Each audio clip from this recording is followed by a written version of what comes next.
Chapter 1. It's Just a Theory. In this chapter, we'll learn about making sense of things, theory meets criticism, writers and their sneaky ways, the words on the page, and critics and the world. What does meaning mean? Is it given, found, or made? What's the difference between what a literary work means and what it does? Will I ever finish The Brothers Karamazov? Literature has always raised questions like these, and many, many more. In fact, people have responded so differently to literature that the phrase literary theory and criticism has become a handy way of grouping together in one place a lot of different things that might not look like they belong together. Like a salad bar. Sure, you'll find things you expect, like lettuce and tomatoes, but then right next to the carrot sticks you'll see ham, lentils, and chicken tenders. It doesn't matter what's there. If it's on the salad bar, it's salad, so grab a plate and load up. Compare that to literature. You take a novel, for example, and load it up with all kinds of thoughts, questions, expectations, and judgments. Some of these seem to fit as naturally into a literary discussion as lettuce does in salad, while others seem to come from a completely different, course. Still, whatever comes to your mind and all of your reactions to the novel end up being part of theory and criticism. You're creating theory and criticism as you read, and so are other people. And just as often as you look at someone else's plate and think, how can you eat that? You also glance around and think, maybe I'll try that next time. This book lets you explore all the options, from lettuce to lentils, so you can decide what works best. You can't help it. People are meaning-making machines. We can't seem to help it. When we see or hear, touch, taste, smell, or sense something, we read it. We try to make sense of it. So while some of the theories and critical approaches discussed in this book may seem wildly complicated or strangely imaginative, keep in mind that they all spring from the same urge to find meaning in what we experience. Even the activity of just reading or just watching a movie provokes theory and criticism, since you're always, at some level, organizing and explaining what you read and see, and you always have an approach, even if it just seems natural. One of the goals of this book is to help make your own response to literature more critical and to help you become more aware of the meaning-making processes that literature inspires. So how many of you out there are architects or botanists? Okay, got it. Now how many of you have seen buildings or flowers? Okay, now those in the first group, you go ahead and explain that your specialized knowledge doesn't keep you from appreciating a beautiful building or stopping to smell the roses. In fact, knowing something about the structural and design principles of a building or the life process of a flower probably makes you more appreciative of what you see. This will be the case with any set of experiences and skills. Plumbers, doctors, lawyers, knitters. Everyone has a critical approach to bring to their reading. Anyone could spot some detail or aspect of a story that others might miss or think unimportant. One consequence of learning about literary theory and criticism is developing a heightened sense of how literature works and what it does. So will this take all the fun out of reading? No, I say. And why do I say that? Because you picked up this book, which suggests you're the type of person who doesn't mind raising your consciousness about your meaning-making self. Or take Mark Twain as another case in point. In his autobiographical book, Life on the Mississippi, 1883, Twain describes the complex process of learning how to be a riverboat pilot. After months of training that transformed what he used to see as a beautiful but mysterious river into a working, technical sense of what goes on below the surface, Twain bids farewell to his innocence, sighing, "All the grace, the beauty, the poetry had gone out of the majestic river." What then follows is one of the most beautiful descriptions of the Mississippi ever written, followed by another sigh. No, the romance and the beauty were all gone from the river. Twain then wraps up the whole ironic lesson by humbly suggesting that it takes a trained riverboat pilot to truly describe the beauty and mystery of a river. The river became more beautiful because of what he had learned, and Twain discovered that his knowledge would even help him share his experiences with others. So which is it, theory or criticism? Theory organizes and explains, while criticism does all the analysis, interpretation, and evaluation. And yet, And yet, theory and criticism are often referred to at the same time because of the way they always interact. Theories lead to critical approaches, and critical approaches are needed to create new theories. So while it's generally okay to think of theory as an abstract plan or prediction, and criticism as the resulting practice, you'll find throughout this book many examples that illustrate how theory and criticism are both actively connected in your experience of literature.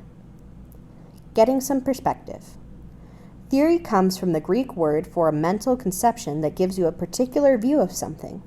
The word theater is related to the same Greek word, which suggests how theories position you as a spectator. They give you a way of seeing things, of taking everything in. In literary theory, this generally happens in two ways.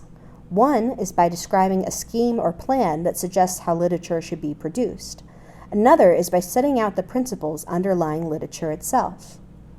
These two aspects, prescription and description, are often mingled as well, since it's tough to separate what we think of as artistically proper from what we think of as objectively true. And we'll see throughout this book, however, theory in any form describes the assumptions that get you from one logical point to another when you think about literature. Theory informs your reading behavior. That is, it influences your view of what counts as literature and guides your interpretations. Theory provides a way of accounting for the details of what you read. It tries to explain why they're there and what they do. Consider the definition of theory as a description of the underlying principles at work in literature. As we'll see in the chapters to come, critics have been fascinated not only by what literature means, but why it acts the way it does. What is it about literature, for example, that makes some plots, character types, and images endlessly repeatable? Does literature follow rules? And if so, where do they come from? Some critics take a very deep look, suggesting that literary theory isn't exclusively about literature at all, but about all of human nature. Literature, according to these critics, reflects or participates in a bigger picture. As we'll see in chapters 9 and 10, for example, Marxism and Freudian psychology are examples of theories developed to systematically account for all of history and the nature of the human mind. From these perspectives, literature and art inevitably reflect the underlying principles that are also at work in every other aspect of life. Suspicious minds.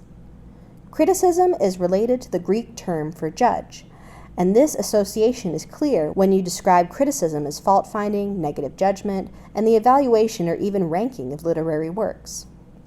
But literary criticism actually emphasizes analysis, comparison, and interpretation rather than strict judgment.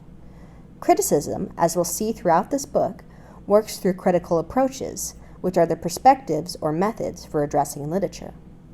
Critical approaches can help illustrate a particular literary theory by showing how a theory adequately accounts for details of a literary work. On the other hand, criticism often challenges theories by calling attention to features that can't be accounted for by an existing perspective. The term critique is useful in emphasizing the distance, or thoughtful space, you can put between any theory and your own experience. Taking a critical stance, that is, not taking things for granted, means looking at things closely and recognizing that literary works may have meanings and effects that demand correction and even condemnation. As we'll see in Chapter 12, for example, feminist critics have long recognized the oppressive character of traditional male-centered perspectives, including those in literature. In such cases as this, and in many others, critique leads to new theories. Do writers know all this stuff? It's a good question. Do writers know about literary theory when they write, and do they intend for you to pick up on certain features or even hidden messages? You probably won't be surprised that the answer is yes and no. The yes part comes from that aspect of writing and reading that Twain mentioned. That is, the more you know about something, the more sensitively you can appreciate and describe it. Writers, with or without formal training, recognize literary styles and techniques as elements they can copy, manipulate, improve upon, and even ignore as they create new literary works. The Victorian poet and critic Matthew Arnold, whom we'll discuss in Chapter 19, argued that literary criticism could, in fact, he insisted that it should, help guide a writer's creativity by providing it with an intellectual situation of which the creative power can profitably avail itself. And as we'll see in Chapter 14, Toni Morrison explained that her entire approach to reading literature changed when she stopped reading as a reader and began to read as a writer. What she meant was that her experiences as a writer gave her insight into what other writers were doing in their works, rather like an architect looking at buildings. In a wonderful twist, Morrison then explained that what writers, including herself, are often doing is working out issues that they are not fully conscious of. In fact, many critics will discuss in this book argue that what writers do is the product of unconscious mastery of the styles, techniques, rules, and codes that structure all stories. As we'll see in several chapters, the situation is compared to speaking a language. You can talk all day because you've internalized the rules of grammar, even if you couldn't actually explain those rules. In fact, as we'll see in Chapter 20, Stephen Greenblatt has suggested that great writers have a heightened sense of the grammar of cultural codes and are specialists in cultural exchange. So you can expect to see some of the critics in this book focusing on the role of the writer or the source of a literary work. Some argue for the author's active, conscious role in creating a literary work, and some look into the unconscious or social forces that prove one unified person is never the true source of a literary work. Stick to the script. And what about that literary work? What's it doing there, and what are you supposed to do with it? The answers seem obvious. You're supposed to read and interpret it, but they lead to more questions. Are you reading it to discover the author's point? Are you looking for insights into the author's soul? Do you want to uncover influences and draw connections to other works? How about the text's own inner timeless truth? Do you read to reinforce your personality, change yourself, or explore the effect of literature on society? Well, whatever you want to do, you're in luck, because there's a theory and a critical approach to support you in any of these endeavors, and more. Essentially, though, questions of how to approach literature all come down to what you think literature is in the first place. Literary critics don't just disagree with each other regarding interpretations, they disagree over how literature itself should be defined. And this is a very good thing, since writers have never agreed either. As we'll see throughout this book, but particularly in the chapters of Part 3, theory and criticism help you see literature in different ways. For example, one huge question regarding all art is whether it should be seen as imitation or expression. Should you read a novel, that is, as a reflection of reality, or as the expression of the author's feelings or point of view? If you're interested in the expressive nature of a novel and you push the question a bit further, you have to wonder where those feelings and points of view come from. Do writers express themselves as individuals, or do they express social, cultural, or political points of view? For that matter, are writers really in control of the language they use, or is language itself actually leading the way? Looking critically at any literary work, therefore, means linking questions of the author, the work, and, as we'll see next, the reader. How you form these links is what theory and criticism is all about. In fact, because of all the linking and interconnections that literature provokes, critics often use the term text to describe a literary work, because text, like textile, indicates the interweaving that faces you when you try to isolate one or two threads of any aspect of literature. And if you haven't gotten enough of that metaphor, don't worry, because we'll see in Chapter 17, there's a whole theory behind the distinction between a work and a text. You'll like it. You can make up your own texting jokes. Real worlds and real words. And then there's the real world. It's part of the interconnected nature of literature, too, of course. Many critics see very little difference, in fact, between reading literature and reading anything else in the world. For some critics, as we'll see, everything we perceive is part of a giant textual interweaving. Yet no matter how you relate the literary to the non-literary, if there is such a thing, there's no denying the very real history of literature's effects on human society. The critics discussed in this book, some of whom are also writers of poetry, prose, and drama, embody a wide range of triumph and tragedy in literary history. As we'll see, the dynamic relationship between literature and the world has been a force for both progress and persecution, and many critics have devoted their lives to demonstrating how critical analysis can promote one over the other. In fact, for some critics, it's the human tendency to confuse progress with persecution that demands new theories of literature and society. The importance of literary theory and criticism starts with the fact that we make sense of the world, and everything in it, through images, metaphors, and stories. Critics are readers like you, interested in how this meaning-making occurs. One of the tricks of literature, of course, is that like any art, it seems to be happening all at once. That is, literary works often strike us as products rather than processes. Theory and criticism offers a variety of methods for getting at the processes that are part of any literary work's past, present, and future. Theory and criticism offers a variety of methods for getting at the processes that are part of any literary work's past, present, and future. Gertrude Stein once wrote about the difficulty she was having in describing a person she knew very well. Stein wanted to write truthfully about that person, but realized how strange it was going to be to transform the knowledge and feelings that she held in her mind all at once into a narrative description that would demand time to write and read. Then she realized that she had in fact acquired all of her familiarity of this person over time as well, so that the only unusual part of the whole thing was her feeling that she held knowledge of her friend all at once in her mind. So Stein simply accepted both aspects as truths to cherish.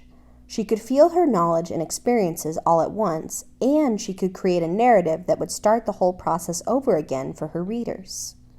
Stein called it making a whole present of something that it had taken a great deal of time to find out. In the chapters that follow, you'll have a chance to explore dozens of ideas, theories, and stories. The material in some chapters might seem to blend right in with whatever you're reading or watching at the time, while other chapters offer ideas and questions that you may just want to think about for their own sake. Learning about theory and criticism means finding out how physical literature is. All those timeless ideas emanating from novels, poems, plays, and movies take time to develop and then to recall. Theoretical perspectives and critical approaches are just asking for you to perform them. Most critics think that when you do, you'll find your sense of knowing a work or an idea all at once doesn't disappear, it just gets some company. The least you need to know. People will make meaning out of anything. Theory is a way of seeing things. Criticism is an approach to analysis and interpretation. Each influences the other. Writers have varying levels of awareness of and concern for literary theory. Critics describe the very nature of literature in differing ways. For some critics, literary theory and criticism is about changing the world.